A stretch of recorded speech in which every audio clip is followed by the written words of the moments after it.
Welcome, Paul Ferrini. Honored Thank to you. have you here. Great to be here. Um, I will just give a little introduction, um, even though it might not be necessary. Paul is a best-selling author, a speaker, and a lot of people got to know Course in Miracles through your work. And for me personally, you're right up there with Marianne Williamson and Jerry Jampolsky. So welcome. The title of our conference is Awakening to Love: A Global Celebration. So let's get right to it. What do you think is awakening? How would you describe it? Is it a doing, an undoing, a recognition? Well, I find that the biggest challenge for all of us, including Course in Miracles students, is understanding how to hold our fear in a compassionate way. And that most of us are trying to run away from our fear, pretend that it doesn't exist. And as a result of that, it's kind of like a cat chasing its own tail. We never get out of our sort of self-imposed isolation. We never break through to the essence of love because we don't know how to hold our fear. And then when we don't understand how to hold our fear, then we project it onto other people. And that creates a whole other set of problems. Yeah, I remember you saying we meet our fear in others. Yeah, well, other people mirror back to us whatever is unresolved within our own psyche. Yeah. Yeah. So, we all get scared. The Course in Miracles can be a dualistic teaching, just like a lot of things. And so some people, they read the Course and they think, oh, fear is bad. I'm not supposed to have fear. So I'll just put on my spiritual mask and I'll pretend that I'm not afraid. Yeah. And that doesn't work because fear is there. You can only mask it for a certain amount of time, but at a certain point, you're going to project it onto somebody else. They're going to react to you, and it will be up, and it will have to be dealt with. So for me, the most important thing is recognizing when fear comes up and understanding that it's then my responsibility to learn to hold my fear compassionately. That's the breakthrough moment. When I can hold my fear compassionately, I'm no longer going to project it onto you. And I also get in touch with most important thing, which is that we all have fear. And we have fear throughout the day. Fear is not something that is bad. It's part of life. It's part of consciousness. The question is not how do we make fear go away. The question is how do we make friends with our fear. Right. Yeah. Because the instinctive reaction is to push it away, right? Right. Yeah. So I guess what I'm trying to say is we can cultivate a fake spirituality, which is just about wearing a good mask. yeah. Or we can cultivate a real spirituality, which is about dealing with fear as it arises, which is part of the human condition. If we're afraid of our fear, we don't ever get to love. Getting to love has to do with learning to hold the fear, our own fear and the fear of other people. But we start with our own fear. Yeah. Yeah. And how do we do that? And maybe this ties in with another question. What part does the heart play in all this, in awakening? Well, we're not able to move into the heart until we create this safe space inside. So even in terms of being able to hold our fear, when we can hold our fear compassionately, that creates safety inside. When we have safety inside, what happens is we drop down through different layers of consciousness into the heart of love. And that's where we want to be. Because when we're there, we're at peace. We know we're worthy. We know everybody else is worthy. And we see more clearly what's going on. But this is something that as long as we are in reaction to our fear, we can't drop into the heart. So there's a spiritual practice that's necessary. We can't awaken without a spiritual practice. That's why very few people awaken, because they're not willing to accept the challenge of daily, moment-to-moment spiritual practice. There's no way around it.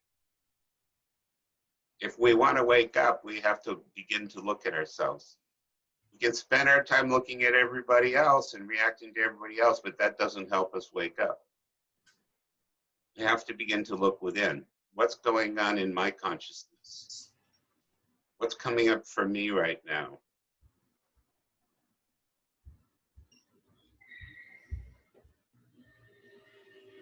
Yeah.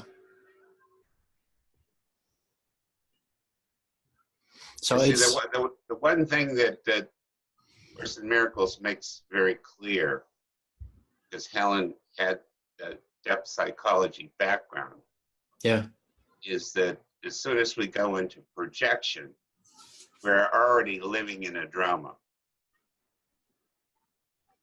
So if we understand that it is our nature to project all the unhealed parts of ourselves, and we don't want to go through that drama, then the only alternative is to begin to look at ourselves and to heal from within. And we don't heal by saying, oh, well, I like this part of me, but I don't like the other part of me. We heal by learning to accept all of us, even the shadow aspects.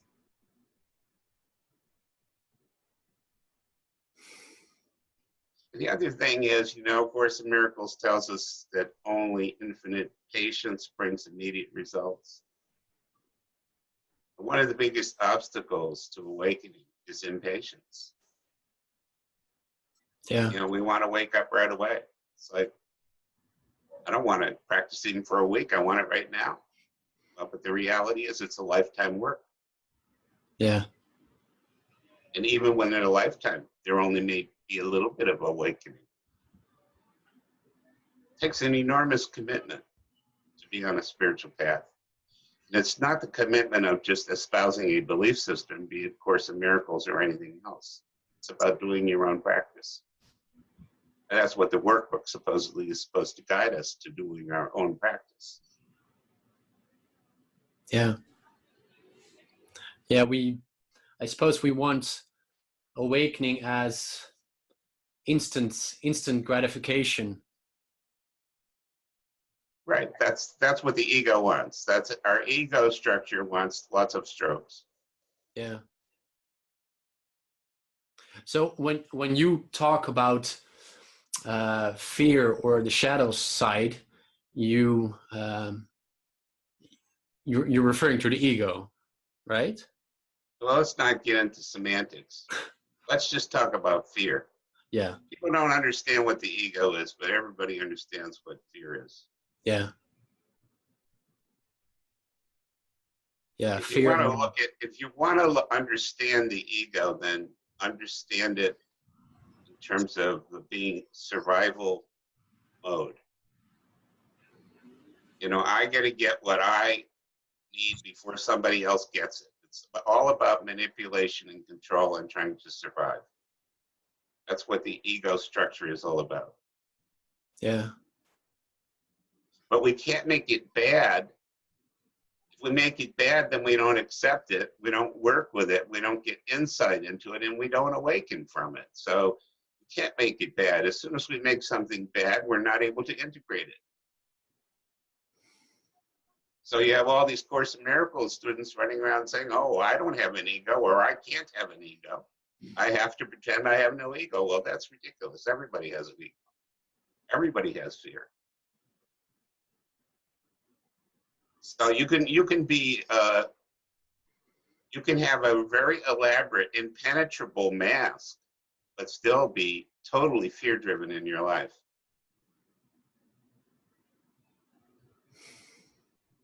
Yeah. Yeah.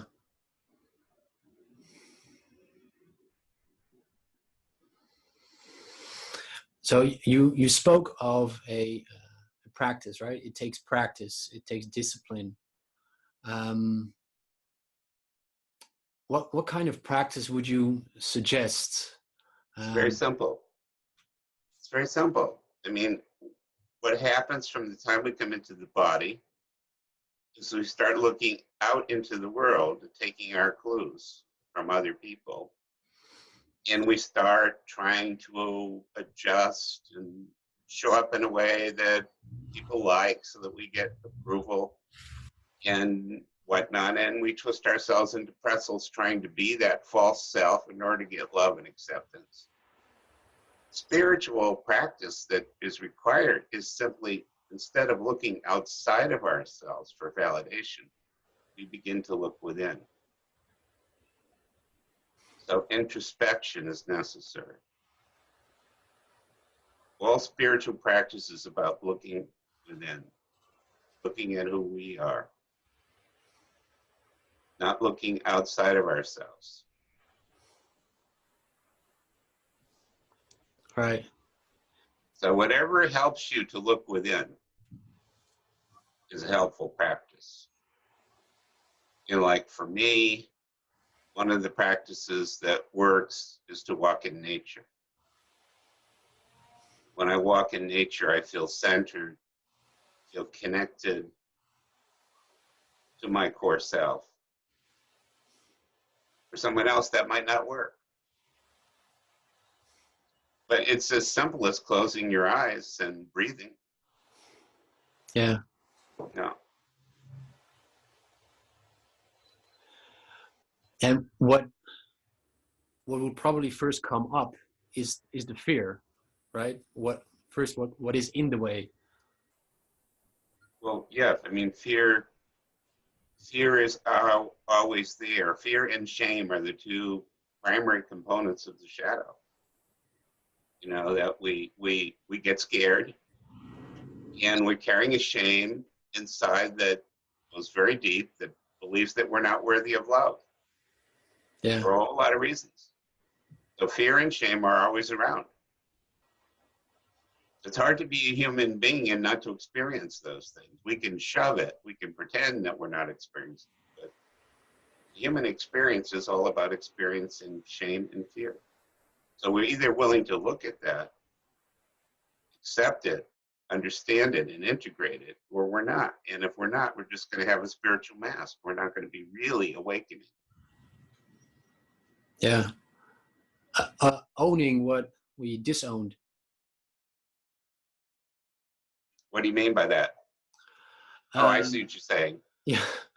Yeah. I mean, I like owning, pulling towards what we will be pushed away all the time. Yes. Yes. Yeah. In other words, it's not about pretending. It's not about looking good. It's not about pleasing other people or getting strokes. It's about being authentic and really looking at ourselves. Really looking at the blocks to love, right? We all want to get to love, but we're not going to get to love if we're not willing to look at the blocks to love in our own hearts and minds. Yeah. Yeah. And that's a commitment that comes from within. And many people are afraid to make that commitment.